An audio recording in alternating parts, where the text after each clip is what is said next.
মানুষের গয়না লুট করে খাও।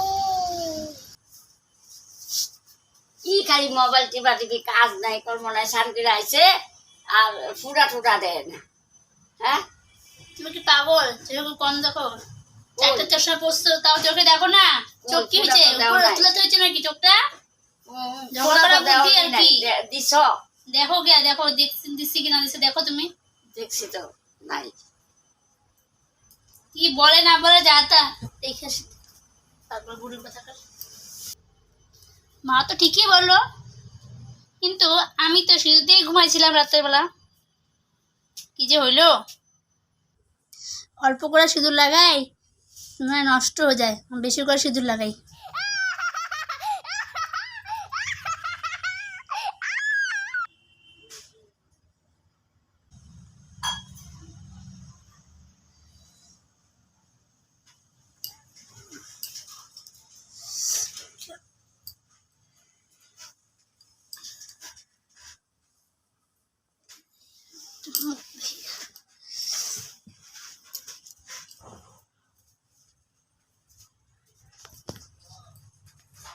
আরে কি ওতে একটু বেশি বেশি সিঁদুর দিয়ে ঘুমাইলাম, সিঁদুর নাই।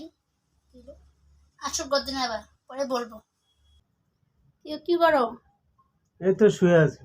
একটা কথা বলবো? কথা বলো। আরে কয়েন ধরে আমি ঘুমাচ্ছি, ঘুমতে উঠে দেখি যে সিঁদুর দিয়ে ঘুমাই, উঠে দেখি ঘুমাতে দেখি সিঁদুর নাই। উঠে দেখি নাই গে সিঁদুর। প্রত্যেক দিন? হ্যাঁ, রেগুলার। এটা তো খুব চিন্তার ব্যাপার। আচ্ছা তুমি চিন্তা করো না, আমি যে বাইরে কাজ করতাম না বানেশ্বর, ওখানটা একটা সাধু বাবা আছে, ওর নাম হচ্ছে গয়না বাবা। হ্যাঁ, চলো আজকে আমরা ওই গয়না বাবার কাছে যাই, ও অনেক কিছু জানে। হ্যাঁ, ওর কাছে সমাধান হবে। তুমি রেডি হয়ে নাও, আমরা গয়না বাবার কাছে যাবো আজকে। ঠিক আছে, আমি রেডি হই গা। যাও, রেডি হও, রেডি হও। ওম প্লাস সোহা, ওম প্লাস সোহা, ওম প্লাস সোহা। হাউ মাউ চাও, মানুষের গয়না লুট করে খাও।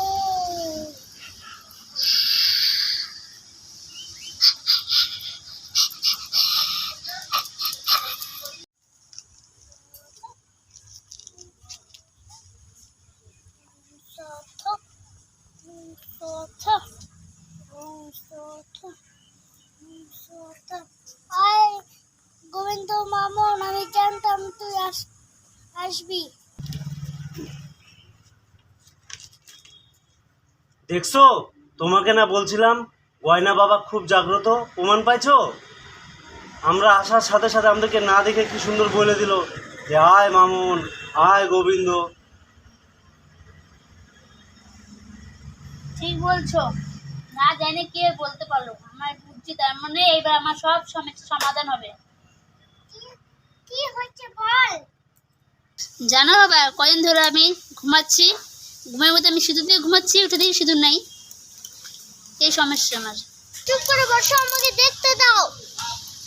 এতদিন পরে মুরগি আসলো, একে তো একটা ভুং ভাং কিছু বুঝাইতেই হবে। দেখি, চিন্তা করি, না হয়তো এরা আমার হাতছাড়া হয়ে যাবে। মনে পড়ছে তুমি যে সিন্দুকটাকে মারছিলা, তার বই ওইটা, এখন ওইটা বাইচা আছে। তোমার বাটনা নেওয়ার জন্য ওইটা তোমার মাথার সিঁদুর চাইটা খায়। বাড়িতে যা, চিন্তা করিস না, আমি সব ঠিক করে দেব। এবার যা, বাড়িতে যা। কিছু গয়না দিয়ে যা। বাবা নাও। তো আজকে একটা সময় ধান্দা হচ্ছে।